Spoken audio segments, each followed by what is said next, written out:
کسی نبی کے جانے کے بعد اس کے اوصیاء یا اس کے حوارین کی تعداد 12 سے زیادہ نہیں ہوئی۔ موسیٰ کے جانشین 12 تھے، نقبہ موسیٰ 12 تھے، جناب عیسیٰ کے حوارین 12 تھے، ہر نبی کے تعداد 12 تک مقید ہوئی۔ مشکات، ترمذی، جتنی حدیث کی کتابیں چاہو، سب نے اس حدیث کو سند کے ساتھ لکھا ہے کہ رسول نے کہا میرے بعد 12 خلفاء ہوں گے۔ اب ہمارے پاس تو 12 آئمہ کی صورت میں موجود تھے، انہوں نے کہا نہیں، یہ 12 آئمہ نہیں، انہوں نے کہا کہ شرح فقہ اکبر سب سے معتبر کتاب ہے ان کی، اس شرح فقہ اکبر میں جو 12 خلیفہ لکھے ہیں اس کے 6 نمبر پہ یزید کا نام لکھا ہوا ہے، یعنی کہ خلافت کمزور ہوتی ہوتی اتنی کمزور ہو گئی کہ 6 نمبر پہ یزید آ گیا، امامت ابھرتی ابھرتی اتنی مضبوط ہو گئی 30 نمبر پہ حسین آ گیا۔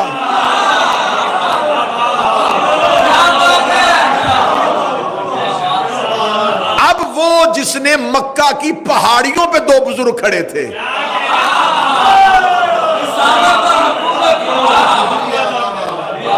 اب یہ جو 2 ہیں یہ 2 نظریات کے نمائندے ہیں، ایک حکومت کا نمائندہ، ایک رسالت کا نمائندہ۔ اب اس نے جب حاکم شام مرنے والا تھا تو اس نے 4 لوگوں کو بلایا شام اپنے پاس، اس میں سعید بن عاص کو بلایا، حسین بن نمیر کو بلایا، ضحاک ابن قیس کو بلایا۔ اس نے کہا کہ میں اپنے بیٹے یزید کو حاکم بنانا چاہتا ہوں، کوئی رستہ اختیار کرو، کیونکہ یہ انتہائی بد کردار تھا۔ تو انہوں نے کہا کہ اس کی حکومت کو لوگ تسلیم نہیں کریں گے، ہم اگر جس طرح تیری حکومت ہم نے بزور پیسہ بزور درہم و دینار منوائی تھی نا، اگر ہم خزانوں کے منہ کھول بھی دیں تو 4 ایسے لوگ ہیں جن سے شدید خطرہ ہے۔ میں یہ تاریخ پڑھوں، اور میں نے پہلی مجلس میں کہا تھا کہ تاریخ کا مسلک نہیں ہوتا، تاریخ کسی فرقے سے نہیں ہوتی۔ انہوں نے کہا کون؟ انہوں نے کہا ایک حسین ابن علی، عبداللہ ابن عمر، عبد الرحمن بن ابی بکر اور عبداللہ ابن زبیر، کسی طریقے سے ان کو لالچ میں لو۔ یہ اپنی زندگی میں حاکم شام مکہ پہنچا حج کے دنوں میں، تو اس نے 4 افراد کے ساتھ علیحدہ علیحدہ ملاقات کی۔ اب جو تاریخ ابو الفدا، روضۃ الاحباب، یعنی کہ اہل سنت تواریخ سے میں پڑھ رہا ہوں، جو سب سے پہلی ملاقات اس نے کی وہ عمر کے بیٹے عبداللہ سے کی، عبداللہ ابن عمر سے۔ اس نے کہا کہ اگر میں اپنے بعد یزید کو خلیفہ بناؤں تو تو اسے کیسا دیکھتا ہے، تو اس کی خلافت کے بارے میں کیا خیال رکھتا ہے؟ ان کا آگے سے جواب یہ تھا، دیکھ مجھے تو حکومتوں کے ساتھ کوئی لینا دینا نہیں، میں گوشہ نشین آدمی ہوں، اگر سب نے تسلیم کیا تو میں بھی کر لوں۔ یہ ان کا جواب تھا، کیونکہ انہوں نے اس ایک اصول پہ خلافتیں بنتی دیکھی تھی۔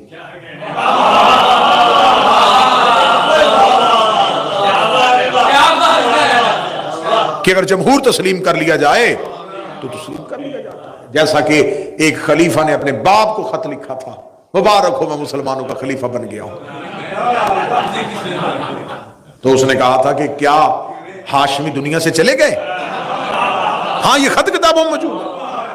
اس نے کہا ہاشمیوں کے ہوتے ہوئے تمہیں خلافت کس نے دی؟ اس نے کہا اس لیے کہ میں عمر میں بڑا تھا۔ باپ نے کہا پھر میں آ جاؤں، میں تو تیرا بھی باپ ہوں۔ اب یہاں یہ اصول بن گیا تھا کہ خلافتیں اس بنیاد پہ بنتی ہیں، بڑے ہونا، رشتہ داری کی بنیاد۔ یہ اللہ کے خلیفہ ہونے کی نشانیاں دیکھیں، ظلم اور ستم دیکھیے گا تاریخ کا۔ عبداللہ ابن عمر نے یہ جواب دے دیا، اس نے کہا ٹھیک ہے۔ اس نے عبد الرحمن بن ابی بکر کو بلایا، اس نے سخت الفاظ میں مذمت کی، اس کے ساتھ جھگڑا ہوا، اور نبی کی بیوی نے جب اپنے بھائی کو اس کے ہاتھوں مار کھاتے ہوئے دیکھا تو وہ آئیں اور اس کو بچا کے لے گئی، اور اس نے کہا کہ تو نے میرا پہلے ایک بھائی محمد قتل کروا دیا ہے، اب تو اس کے پیچھے کیوں پڑ گیا؟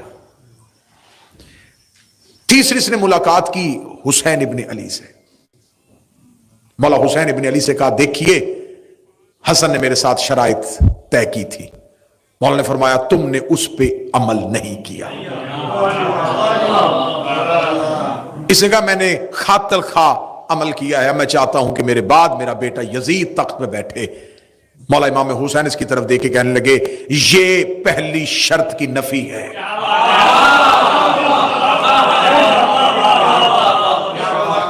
اللہ کی زمین پہ ہمارے ہوتے ہوئے کسی کو حاکم مسلط کرنا یہ کفر ہے۔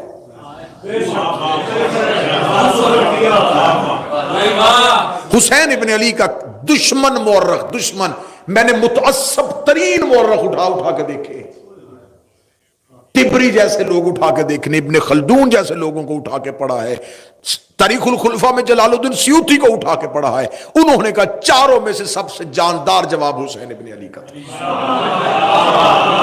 جس میں دم تھا نا وہ جواب حسین ابن علی۔ آخر میں اس نے عبداللہ ابن زبیر کو بلایا، اس نے کہا تو کیا چاہتا ہے؟ اس نے کہا دیکھ میں تجھے 3 رستے دیتا ہوں، تینوں میں سے جس مرضی رستے کو انتخاب کر۔ اس نے کہا کون سا؟ اس نے کہا پہلا رستہ کسی کو بھی بنا کے نہ جا، نامزد نہ کرنا، جیسے تو نے طاقت کے زور پہ خلافت لے لی تھی اسے کہنا طاقت کے زور پہ خلیفہ بن جائے، تو نامزد نہ کرنا۔ یا دوسرا کام یہ کر، دوسرا کام جس طرح پہلے خلیفہ نے کیا تھا، تو کوئی کمیٹی بنا دے جس میں اپنے ہی افراد رکھ لے اور ان کو کہہ دے نا کہ وہ اسے طے کر لیں، یہ گناہ تو اپنے سر نہ لے۔ اس نے جتنے بھی رستے دیے اس نے کہا مجھے ان میں سے کوئی بھی رستہ نہیں چاہیے۔ یہ سیخ پا ہو گیا اور سیخ پا ہو کے یہ واپس چلا گیا۔ جب یہ واپس چلا گیا اور پھر اس کی جو موت واقعہ ہوئی ہے، کتابیں کہتی ہیں کہ یہ کنویں سے پانی لینے کے لیے، گھر کے اندر جو کنواں تھا وہاں سے پانی لینے کے لیے، تو کنویں کے اندر سے گیس نما چیز نکلی جس نے اس کے پورے چہرے کو جھلسا دیا۔ پھر اس کے بعد جتنی دیر زندہ رہا لوگوں کے سامنے نہیں آتا تھا، اور اہل سنت کتابیں کہتی ہیں کہ یہ اپنے کمرے میں کہتا تھا کاش میں نے حجر بن عدی کا قتل نہ کیا ہوتا، کاش میں نے مال کے اشتر کو نہ مروایا ہوتا، کیونکہ حجر بن عدی وہ علی کا نوکر ہے جس کا تقوی عرب میں مشہور تھا اور ایمان کی اس بلندی پہ تھا۔ جب اس نے اس کے بیٹوں سمیت اس کو گرفتار کروایا اور قتل کروانے کے لیے جلاد کو تلوار دی، تو حجر بن عدی سے کہا کوئی وصیت؟ کہنے لگا میرے سامنے میرے بیٹوں کو قتل کر۔ اس نے کہا کیسا باپ ہے آنکھوں کے سامنے بیٹے مروا رہا ہے؟ اس نے کہا اس لیے قتل کروا رہا ہوں کہیں میرا قتل ہوتا دے کے علی کو چھوڑ نہ دے، اگر انہوں نے میرے بعد علی کو چھوڑ دیا میں علی کو کیا منہ دکھاؤں؟ بہتر یہ ہے انہیں پہلے مار تاکہ میں نسل کی وجہ سے شرمندہ نہ ہو سکوں۔ ایک پوری مجلس چاہیے حجر بن عدی کے عنوان پہ، کیسے کیسے علی کے باوفا نوکر تھے، اور اس حجر بن عدی کے قتل کی وجہ سے کہ رسول کی بیوی بھی ملامت کرتی تھی اور بددعائیں دیتی تھی کہ تو نے حجر کو قتل نہ کیا ہوتا۔ اتنا پرہیزگار تھا کہ علی کا دشمن بھی اسے اچھا سمجھتا تھا۔ اس نے کہا میں حجر کا قتل نہ کیا ہوتا، کاش میں نے مال کے اشتر کو زہر نہ دلوایا ہوتا۔ جب مال کے اشتر مصر کے گورنر بننے کے لیے جا رہے تھے تو اس نے رستے میں اپنے ایک شخص کو خریدا تھا اور اسے مال کے اشتر کا میزبان بنا کے شہد میں زہر ملا کے مال کے اشتر کو دے دیا تھا۔ اب اس کی موت واقع ہو جاتی ہے، جب موت واقع ہو جاتی ہے تو باپ کے بنائے ہوئے منصوبے کے تحت، اور جب یہ مرتا ہے تو بیٹا اس وقت گھر میں نہیں ہوتا، یہ شکار پہ گیا ہوتا ہے۔ وہ جن لوگوں کو اس نے بلایا ہوا تھا نا، ضحاک بن قیس اور حسین بن نمیر اور سعید بن عاص، یہ جلدی جلدی لوگوں کو اعلان کر دیتے ہیں کہ حاکم شام مر گیا ہے، اور وہ اپنی زندگی میں وصیت کر کے گیا تھا کہ میرے بعد میرے بیٹے یزید کی بیعت لے لینا، اور اس کے واپس آنے تک ہم اس کی بیعت لیتے ہیں۔ جب انہوں نے بیعت لینی شروع کر دی تو اب جہاں جہاں اس کے گورنر بیٹھے ہوئے تھے حاکم شام کے، ان کو ایک مراسلہ بھیج دیا گیا کہ جہاں جہاں بھی بیٹھے ہو یہیں پہ تعینات رہو اور لوگوں سے یزید کے ہاتھ پہ بیعت لو۔ جب انہوں نے یزید کی بیعت کروانی شروع کر دی تو اب ایک مراسلہ مدینے پہنچا ہے، اور مدینے کے گورنر ولید بن عقبہ ملعون کو کہا گیا ہے کہ تم حسین ابن علی سے بیعت لو۔ اب یہاں سے میں تاریخ کا ایک اگلا رخ لوں گا جہاں سے کل کی میری گفتگو جناب مختار پہ آ کے رک جائے گی، اور بڑی مفصل انداز سے میں جناب مختار پڑھوں گا، مورخ کا مختار پہ لگایا ہوا الزام، جس مورخ نے جیسے جیسے مختار پہ الزام لگائے وہ الزامات کی پڑتال کی جائے گی. جناب مختار کے بارے میں کس کس امام نے کیا کیا حدیث کہی تھی، جناب مختار نے کیسے انتقام لیا تھا، کس کی دعا سے مختار پیدا ہوا تھا، کس کی گود میں مختار جوان ہوا تھا، یہ سارے معاملات. لیکن آج کی مرحلے پہ اگر آپ سن رہے ہیں نا تو میری بڑی کوشش اور خواہش ہمیشہ یہ ہوتی ہے کہ جو موضوع میں پڑھوں اگر سامعین اس پہ متوجہ ہوں تو کچھ موضوع سوال چھوڑ جاتے ہیں، لیکن آپ کا سوال نہ پوچھنا اس بات کی دلیل ہے کہ آپ صرف مجلس سمجھ کے سن رہے ہیں، کیونکہ 1 گھنٹے میں یا 45 منٹ کے تمام چیزوں کو کور کرنا مشکل ہو جاتا ہے، سوالات تو ادھورے رہ جاتے ہیں. اب جو کوفہ کی حالت تھی وہ میں نے آپ کے سامنے کل پوری مفصل انداز سے پڑھ دی کہ کوفہ 3 طبقوں میں تقسیم ہو چکا تھا. سارا کوفہ بے وفا نہیں تھا. کوفہ میں سلیمان بن سرد خزائی، حانی بن عروہ، مختار سقفی، حبیب ابن مظاہر، مسلم ابن اوسجا، عابس شاکری، یہ کردار ابھی کوفہ میں موجود ہے. اب کوفے کا جو گورنر ہے وہ نعمان بن بشیر ہے اور انتہائی کمزور آدمی ہے، بس اپنی رٹ منوا نہیں سک رہا، لیکن ہے یہ معاویہ کا بھیجا ہوا، یہ اس کا والی ہے.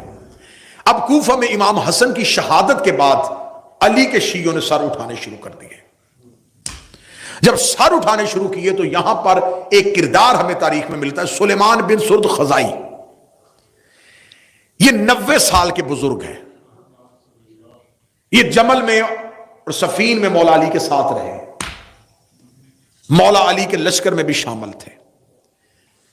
یہ اپنے گھر میں ہیں اور جب انہیں پتا چلتا ہے کہ معاویہ مر گیا ہے اور اسے اپنے بیٹے یزید کو تخت پہ بٹھا دیا ہے تو کوفے کے لوگ سلیمان کے گھر اکٹھے ہو جاتے ہیں اور سلیمان کے گھر میں اکٹھے ہو کے کہتے ہیں کہ ہم کسی صورت میں یزید کی بیعت نہیں کریں گے. خوف اس کا تھا، وہ دنیا سے چلا گیا، اب یزید کو کم از کم تسلیم نہیں کیا جائے گا. سلیمان کہتا تم کیا چاہتے ہو؟ وہ کہتے ہیں کہ ہم چاہتے ہیں کہ حسین ابن علی کو بلایا جائے. آج کی مجلس میں ایک انتہائی ایک ایسا اہم نقطہ جس پہ مدت سے شیعت بھی پریشان طریقے سے کھڑی ہے کہ آخر کوفے کے بے وفاؤں نے حسین کو خط لکھے تھے. بے وفائی کسی اور نے کی تھی، خطوط کہیں اور سے گئے تھے. آج میں تاریخ کا ایک دھوکہ آپ کو سنانے لگا ہوں. سلیمان بن سرد انتہائی عارف علی کا صحابی تھا، 90 سال عمر ہو، زمانے کے اتار چڑھاؤ دیکھے ہوں، کوفہ بنتا دیکھا ہو، قبیلوں کے ساری. سلیمان نے کہا کہ مجھے تم پہ اعتبار نہیں ہے. جیسے تم لوگ علی آئے ہوئے تھے کوفہ، حسن موجود تھے مدائن میں، تو مجھے کیسے یقین ہو کہ تم لوگ باقاعدہ صف بندی کر کے حسین کا ساتھ دو گے. کوفے کے لوگوں نے قسمیں کھانی شروع کی، تلواریں اٹھا لی، انتہائی جذباتی تقریریں ہوئیں سلیمان کے گھر میں. سلیمان نے کہا دیکھو یہ جذبات وقتی ہیں اور انسانی فطرت ہے کہ انسان کوئی حادثہ سنتا ہے تو وقتی طور پہ بڑا جذباتی ہوتا ہے اور بعد میں جیسے جیسے نتیجہ قریب آتا ہے تو ویسے ویسے جذبات ٹھنڈے پڑ جاتے ہیں. سلیمان نے کہا یہ جذبات کا معاملہ نہیں، حجت کا ساتھ دینا ہے، امام کا ناصر بننا ہے. ناصر بننے کے لیے تمہیں کیا کرنا پڑے گا. کوفے والوں پہ سلیمان لوگوں کے ہجوم پہ یقین نہیں کر رہے تھے. یہ کونے سے حبیب ابن مظاہر اٹھے، انہوں نے کہا سلیمان کوئی اور قیام کرے نہ کرے، میں قسم دیتا ہوں علی کی عزت کی، جب تک میرے بوڑھے بدن میں جان ہے میں اپنے خون کی آخری قطرے کو حسین پہ قربان کروں گا. حبیب کا جذبہ ہی سلیمان کے لیے بڑا تھا. ابھی سلیمان روتی ہوئی آنکھوں سے حبیب کو دیکھ رہے تھے، یا دوسرے کونے سے مسلم اوسجا اٹھ کے کھڑا ہو گیا، ادھر سے عابس شاکری اٹھ کے کھڑا ہو گیا، ادھر سے حانی بن عروہ اٹھ کے کھڑا ہو گیا. جب یہ مجاہدین اٹھ کے کھڑے ہوئے ہیں نا، اب سلیمان کو حوصلہ ہو گیا کہ یہ وہ لوگ ہیں جو ساتھ نہیں چھوڑیں گے. اس نے باقی افراد کو کہا تم جاؤ. ان لوگوں کو اکٹھا کیا. تاریخ کہتی وہ جو لوگ اکٹھے کیے وہ 150 تھے. بڑی توجہ سے گفتگو سنیے. 150 لوگوں سے سلیمان نے کہا ایک ایک بندہ اپنا خط لکھو. حسین ابن علی کے نام، اور علیحدہ علیحدہ خط لکھو۔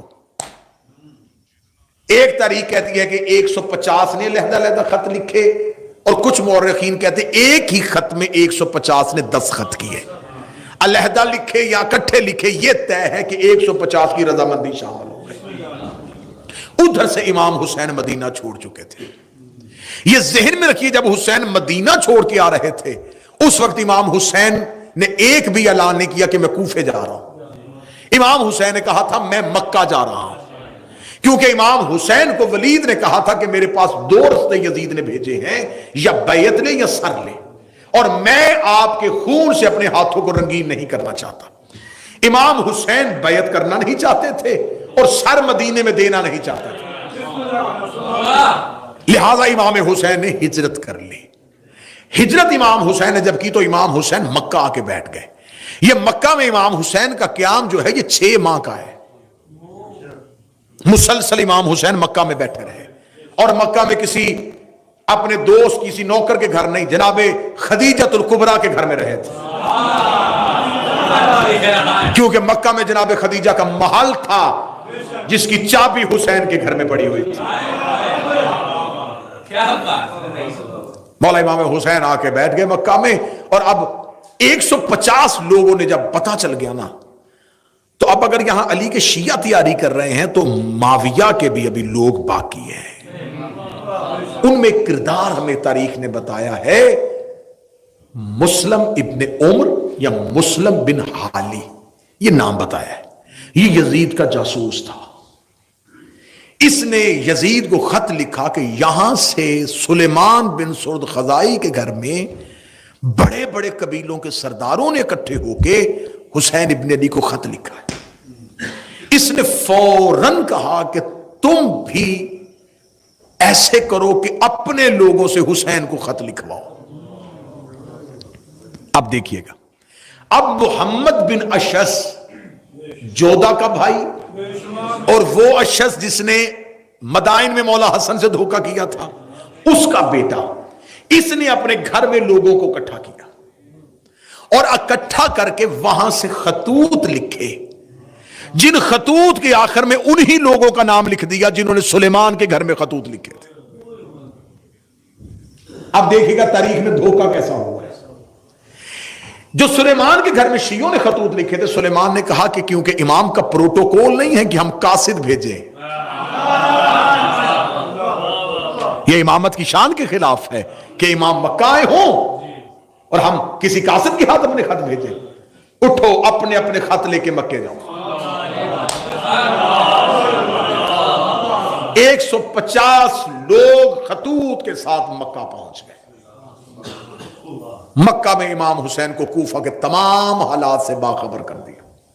مولا امام حسین نے تمام حالات کو دیکھنے کے بعد کہا کہ میں ابھی کوفہ نہیں جاؤں گا، میں بھیجتا ہوں مسلم کو، تم پہلے مسلم کے ہاتھ پہ میری بیعت کرو۔ اب مولا امام حسین نے جب کہا نا کہ مسلم آئیں گے، مسلم بیعت لیں گے، اور مسلم کے بعد میں آؤں گا، انہوں نے فوراً پہنچے کوفہ میں، انہوں نے کوفہ میں جا کے اعلان کروایا حسین کے سفیر آ رہے ہیں۔ اب علی کے نوکروں نے تیاری کرنی شروع کر دی ہے، ادھر علی کا لشکر تیار ہو رہا ہے، علی کے محب تیار ہو رہے ہیں، حسین کے ساتھی تیار ہو رہے ہیں۔ جب مولا مسلم کوفہ پہنچتے ہیں تو جناب مختار جو تھے یہ مدائن میں تھے، لیکن ان کا گھر کوفہ میں تھا۔ بور تو نہیں ہو رہے آپ؟ یہ کوفہ میں تھے۔ جناب مختار کو جب مسلم کی خبر پہنچتی ہے کہ جناب مسلم آ رہے ہیں تو جناب مختار فوراً مدائن سے کوفہ پہنچ جاتے ہیں، اور کوفہ شہر کے باہر آ کے جناب مسلم کا استقبال کرتے ہیں۔ جناب مسلم کو لے جا کے جناب مختار پہلا پڑاؤ، پہلے مہمان کوفہ میں جناب مسلم جناب مختار کے گھر بنتے ہیں۔ اب یہاں پہ آپ کو ایک سوال بہت ستائے گا، وہ سوال کا جواب میں کوشش پوری کر رہا ہوں کیونکہ نیلسن مجلس کے لیے جانا ہے، تو ورنہ میں مجلس کو طویل کرنا چاہتا تھا، لیکن آپ جو رک جائے گی وہ کل۔ ایک سوال جو بنتا ہے کہ جب جناب مسلم کوفے میں تنہا تھے تو یہ جو لوگ تھے یہ کہاں تھے؟ جب جناب مسلم بے یارو مددگار کوفہ میں رہ گئے تو مختار کہاں تھے؟ مسلم بن اوسجہ کہاں گیا؟ عابس شاکری کہاں گیا؟ حبیب بن مظاہر کہاں گیا؟ یہ سوال ابھرے گا کہ جن لوگوں نے قسمیں کھائی تھی پھر جناب مسلم کی نصرت کے لیے کیوں نہیں تھے؟ یہ ایک ایسی وجہ تھی، ایک ایسا راز تھا جس کا مورخ نے فائدہ اٹھا کے حسین کے ہر ساتھی کو بے وفا قرار دے دیا اور یہ کہہ دیا سارا کوفہ پھر گیا تھا، سب نے ہی دھوکہ کر لیا تھا، اور آج تک ہمارے گلے پہ ایک الزام لٹکایا جا رہا ہے حسین کے قاتل شیعہ ہیں۔ مورخ نے بہت باریک بینی سے کام لیا ہے کہ قتل حسین کوفہ کے شیعوں کے کھاتے ڈالا جائے، اور اسی باریک بینی کے لیے معاویہ یزید نے کہا تھا اپنے لوگوں سے حسین کے نوکروں کے نام پہ خط لکھواؤ، کہ بلواؤ حسین کو نوکروں کے نام پہ، پھر آگے ہمارا لشکر ہوگا وہ حسین کو قتل کر دیں گے، طریق سے لکھوا دیں گے نہ ہم نے بلایا تھا نہ ہم جانتے تھے، وہ تو اپنے شیعوں کے کہنے پہ آئے تھے، جیسے شیعوں نے علی کے ساتھ علی کے لشکر میں بے وفائی کر دی تھی، حسن کے ساتھ کر دی تھی، انہی نے تو حسین مار دیا، لیکن وہ کیا جانتے تھے کہ آگے حسین جیسا امام ہے۔ انہوں نے جناب مسلم بن عقیل کو بھیجا، بات یہیں تک آج کی حد تک رک جائے گی، اور کل یہاں سے ہم نیا موڑیں گے وہ کہاں تھے اور انہوں نے قیام کیوں نہ کیا، اور جناب مسلم بن عقیل جب کوفہ میں رک گئے تو کوفہ میں اس کے راز کیا تھے، اور یہیں سے کیسے گفتگو تو میں موضوع کر کے آتا ہوں۔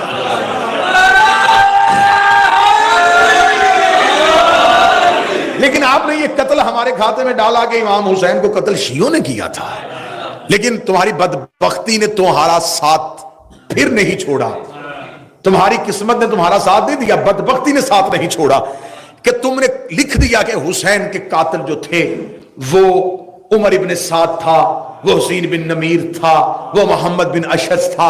جب تم نے نام لکھ دیے تو اب بتانا تو پڑے گا نا کہ عمر ابن سعد کس کا بیٹا تھا؟ یہ سعد بن ابی وقاص کا بیٹا تھا، وہ سعد بن ابی وقاص جسے آپ نے عشرہ مبشرہ میں شامل کیا ہو۔ امام حسین کے قاتلوں میں محمد بن اشعث کھڑا ہے، آپ کو بتانا پڑے گا یہ پہلے خلیفہ کا بھانجا ہے۔ قاتلوں کے شجرے ہم تمہارے گھر سے نکالیں گے۔ جس نے حکم دیا وہ معاویہ کا بیٹا، جو لشکر لے کے گیا اور جس نے سب سے زیادہ ملعونیت کی تھی ابن زیاد ملعون نے۔ میں بڑی ایک جلدی میں نے کہا کہ پہلی مجلس میں کہا تھا کہ ان کے کردار اتنے گندے ہوں گے کہ مجھے منبر کا ادب ملحوظ خاطر رہے گا کہ میں کیسے پڑھوں۔ جو زیاد جس کا یہ بیٹا ہے نا، عبید اللہ اس کا نام ہے، اس کو ابن زیاد کے نام سے مشہور جان بوجھ کے کیا گیا تھا۔ یہ جو زیاد ہے نا، زیاد باپ کے نام سے مشہور نہیں تھا، اس کو زیاد ابن سمیہ کہتے تھے ماں کے نام سے، کیونکہ باپ کے نام کا کسی کو نہیں پتا تھا۔ یہ طریقی حقائق ہیں، باپ کے نام کا کسی کو نہیں پتا تھا، ماں کے نام سے عرب میں مشہور کر دیا گیا تھا، بڑا ملعون۔ اور یہ بات ذہن میں رکھیے گا، امام کا قاتل حرامی ضرور ہوتا ہے،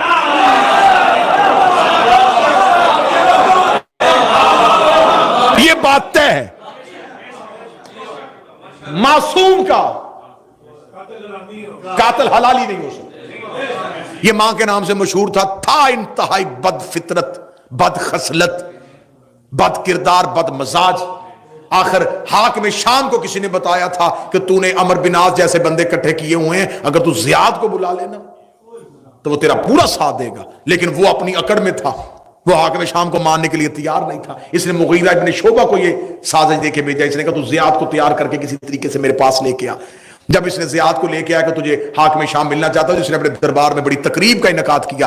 لوگوں نے کہا آج کیوں؟ کہنے لگا آج میرا ایک بچھڑا ہوا بھائی مل گیا۔ جب یہ دربار میں پہنچا تو لوگوں نے کہا کہ تو حاکم شام کا بھائی ہے؟ اس نے کہا نہیں، میں تو اس کا بھائی نہیں۔ اس نے 4 لوگوں سے دربار میں گواہی لی کہ اس کا باپ میرا باپ ہے، اور یہ تاریخی حقائق ہے، میں نے آپ کے سامنے پہلے۔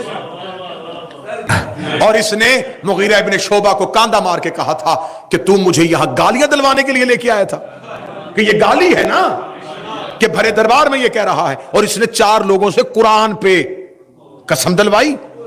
اور وہ بات آپ کبھی ممبر کے علاوہ مجھ سے پوچھ لیجئے گا، میں پورا آپ کو واقعہ سنا دوں گا کہ انہوں نے کس انداز میں گواہی دی اور اس کو کس طرح اس کے ساتھ بھائی کے رشتے سے جوڑا، اور انہوں نے تسلیم کر لیا کہ میرا بھائی ہے. تو قاتل حسین تو تمہارے بھائی تھے، تو اگر تم نے ہمارے کھاتے میں ڈال دیا ہے تو پھر ہم لعنت کریں، تمہیں تکلیف کیا ہے؟